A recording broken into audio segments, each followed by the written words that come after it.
King Kong tier list time. Let's do it. We just did Gamera, and now we are doing King Kong. I've already done Godzilla as well, so if you're curious about those, go and check them out. Now, something I do want to talk about here before we get started is that for films like Godzilla vs. Kong, Godzilla X Kong, King Kong versus Godzilla, I'm going to still just critique them as films, but I'm going to slightly kind of like curve my answer a bit based on it being a King Kong movie. So, for example, in my Godzilla tier list, I ranked New Empire a little low just because of the fact that there wasn't much emphasis on Godzilla. I won't really be applying that here for obvious reasons. It's a King Kong tier list.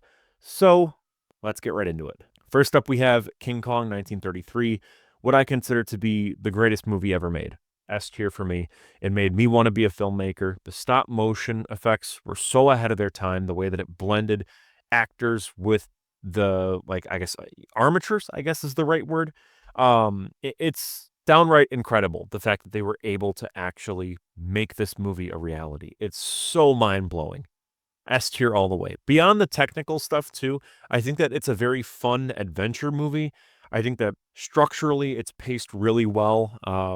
The 2005 Kong really struggles with that, but here the build up to them going to the island is absolutely wonderful. You're not like sitting around waiting going like, "Okay, come on, let's go get to the island already." And I also love how Skull Island is portrayed here. It's very dangerous. It feels like everything here is alive. I love the dinosaurs. I love the giant serpent. I love all the weird stuff like that. It's a wonderful movie, a masterpiece in filmmaking.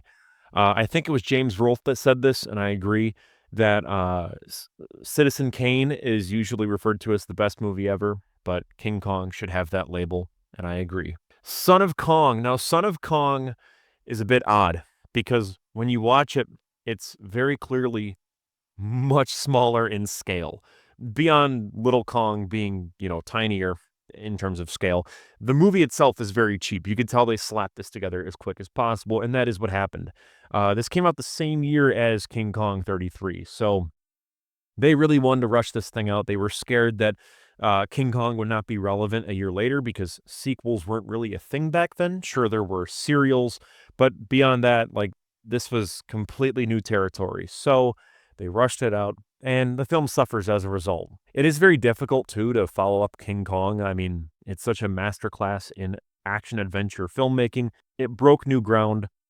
How do you follow that up? And, well, they did the best that they could. I'm going to give it C tier. It's a fine movie. It's very underrated. People tend to hate on it way too much. I think it's very enjoyable. It's a very good sequel, continues the story in a really interesting way, and does new things. It doesn't just rehash the entire first movie. It continues the story in an interesting way, but you could tell this was rushed together. If they had been given more time, this could have been fantastic, but it is what it is. King Kong versus Godzilla. This movie is incredible. I love, love, love, love it. As a King Kong movie, there's a lot of emphasis on him. As a movie in general, it's extremely well done. If you want to hear more of my thoughts on this movie, check out my retrospective on it. I put that out, I want to say about a year ago. I'm going to throw this in A tier. The only reason it's not an S tier is the Kong suit looks pretty goofy at points, and in general, Godzilla's very much more of a menace than Kong, which is fine, but I just think that having Kong a bit more equal to Godzilla would have made the film infinitely more better. I'm also not a big fan of the blackface in this one, a very weird, consistent trend with King Kong movies. King Kong Escapes is another movie that I covered on the channel already in its own video. I'm going to put it in B tier. I think B tier is a pretty solid place. It's a great 60s kind of sci-fi adventure flick.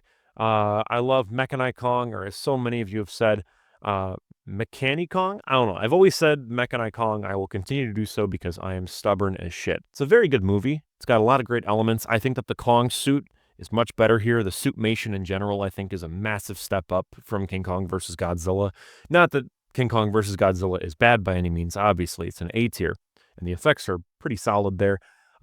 With King Kong versus Godzilla, though, the compositing was still pretty rough. Like, you could see a blue sort of haze around a lot of the characters in the foreground that are human when there's like giant monsters in the background. And that was fixed later down the line, and King Kong Escapes does not have that issue. So I would say that the effects are marginally better there. I think the third act in King Kong Escapes is fantastic.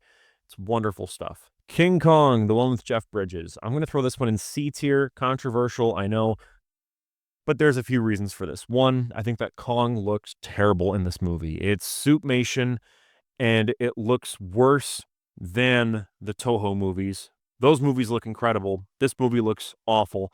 This one had way more money, even when you adjust for inflation. Yeah, it just looks like a guy in a suit. And I know it's Rick Baker. I love Rick Baker, but it just he doesn't seem gorilla-like to me. On top of that, too, Kong never fights any dinosaurs. Jeff Bridges, who I normally like in a lot of stuff, just isn't all that good here. He's kind of boring. And the ending is pretty rough, where we see this weird animatronic version of Kong, and it looks very stiff and weird and awkward. It's supposed to be life-size, and that's sort of like the big gimmick from Dino De Laurentiis with this movie, but it just looks awful. And eventually the ending where he's on the Twin Towers has aged horribly, obviously not the movie's fault. But even then, it's unnecessarily brutal, where they're just shooting Kong to pieces, and it's bloody and gory, and you just feel bad for him as he's just covered in blood. It's just really sad and hard to watch. I don't know. I'm going to go C tier with it. There are still some elements that I really love, but it's pretty forgettable for the most part. King Kong Lives. I'm going to go... I don't want to go F tier, because I don't think any of these movies are actually F tier. I want to go D tier, just because there's a lot that doesn't work here. But I do like the ending, where Kong finally gets a happy ending. He lives on through his kin, I guess you could say. And I don't know. I like that element of it. I think that there are parts of this that I could see working, but it just doesn't all come together as one cohesive vision. It just sort of seems like a weird slap together direct to video sequel. And the fact that this is an 80s movie is nuts, because it feels very 70s. It feels very behind and outdated. King Kong 2005. I bounce between A and B with this one. I think I'm going to go A, and I'm going to put it ahead of King Kong versus Godzilla. The pacing is a big problem. I've considered making a fan cut just for my own enjoyment, where it trims it up a lot. This does not need to be as long as it is. I think it's 3 hours, if not longer, and you really feel it at points. The Brontosaurus stampede is really awful. It goes on for way too long. Way too long. And on top of that, too, they don't get to the island until like what feels like the hour mark. Like the first hour, it's just them dicking around on the ship. And I get that you're supposed to be building character, but this movie kind of really doesn't do that. There are moments where it feels like a hangout movie, but at the same time, when you promise King Kong in the title and on the poster, it's like, let's see some King Kong. With the negatives out of the way, though, I adore this movie. I watched a ton of it as a kid, but I would skip, it's like the hour mark. So about when Anne gets kidnapped by Kong is usually right when I, would start watching that as a kid. I love that scene too. I love how complex the bridge is and how it has all these inner mechanics and everything, and how advanced it is despite all this stuff being made out of like bamboo. I thought that Jack Black was surprisingly decent in this movie. And yeah, it's a great human cast. The CGI and the special effects are wonderful. A lot of it still holds up really well today, except for the Brontosaurus stuff. And in general, when the camera is kind of like whipping around and actors are on green screens, it looks pretty bad. But there's some great horror elements here too, like that spider pit scene. Oh, I love it. It's got so much sauce. It's incredible, incredible filmmaking. Not Peter Jackson's best by any means. I think Lord of the Rings is the best trilogy, or one of the best trilogies of all time.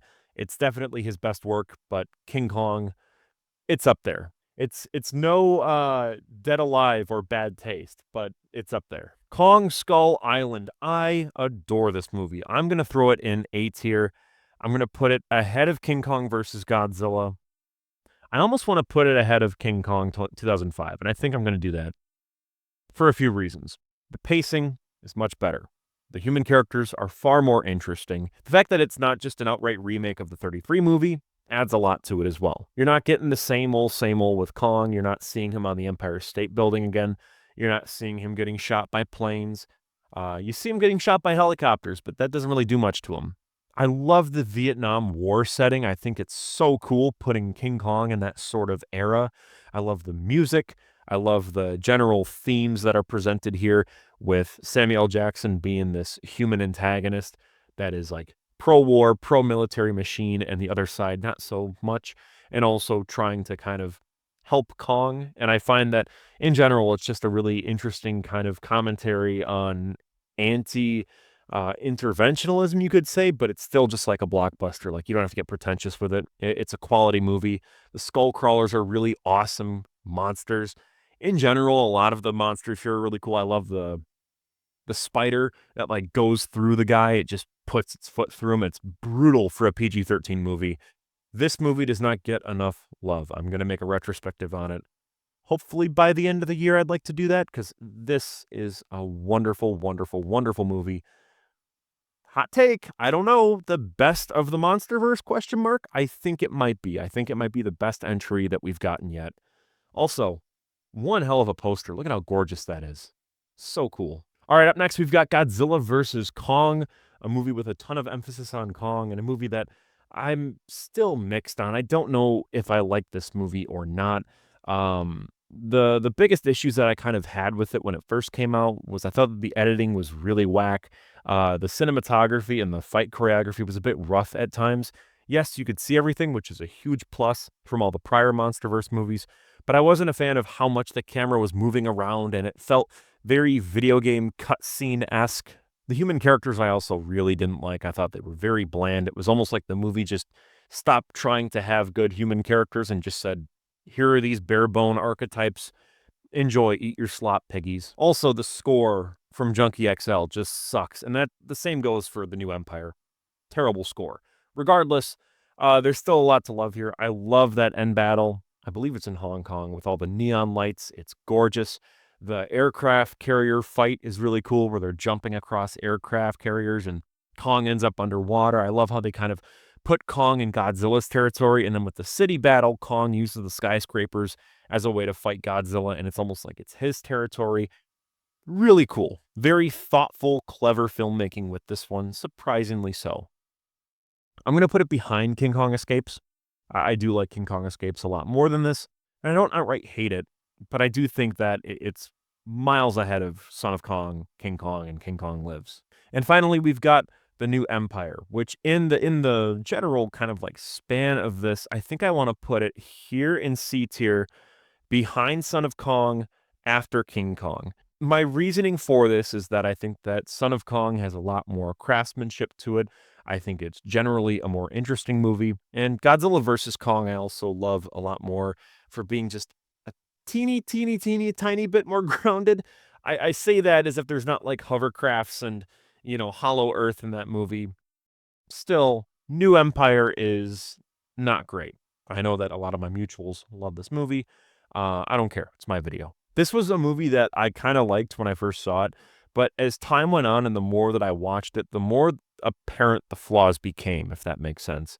It's like every single time I saw it, I'm just like, oh God, this popped up, that popped up. The human characters I found to be just obnoxious and forgettable. A lot of people love Trapper. I think that he is just sort of whatever. I actually want to do this. I want to put King Kong Lives in F. We're going to put, yeah, this seems a bit more kind of evenly distributed. I think this is what I'm going to stick with. Because it feels wrong having this one here in C tier when I would say it's a bad movie. New Empire is not a bad movie. Son of Kong is not a bad movie. They're fine in my books. But every time I watch New Empire, I don't like it more and more. I think that Scar King is kind of a weak villain. Sorry, Rick the Squirrel. I don't know. It's just a very unfocused mess with some very fun action set pieces. I love that final battle in, I believe it's Brazil. That's all well and good. I like seeing Kong and Godzilla team up, but at the end of the day, I just don't think it's as good as any of these movies. But that is just my opinion, and that is the Kong tier list. Obviously, you are very likely going to disagree with me, so I would love to know your thoughts down below in the comments. Give me your rankings. What are your favorites? What are your least favorites? I would love to know. This also doesn't have any of like the TV shows So I figure I'll just stick to movies here. But if you want to throw TV shows in your rankings, I would love to know that as well. Stay tuned because on Friday, I'll have my Gamera versus Jiger retrospective out. The next week, I should have my Gamera versus Zigra and Gamera Super Monster retrospectives in the same video. I'm just combining them into one big sort of thing. And then that should be out next Friday. After that, we're going to get into October. It's going to be a crazy month. I'm going to be posting a ton. And I'm sure what a lot of you guys care to hear, Return of Godzilla retrospective will be out October 3rd, I think is the current kind of like release date that I'm looking at. It'll be available to members only first, and then October 3rd is when it's going to drop. After that, I would love to continue making more Godzilla retrospectives on a more consistent basis, as well as the Gamera ones. I'm going to do the entire Heisei trilogy in one big video, and then Gamera the Brave in its own thing. I'll cover Rebirth, and then I'll do a big supercut, and then that's the end of that series. Channel update nonsense out of the way. I'm Cole McCormick. You're watching Firewood Media.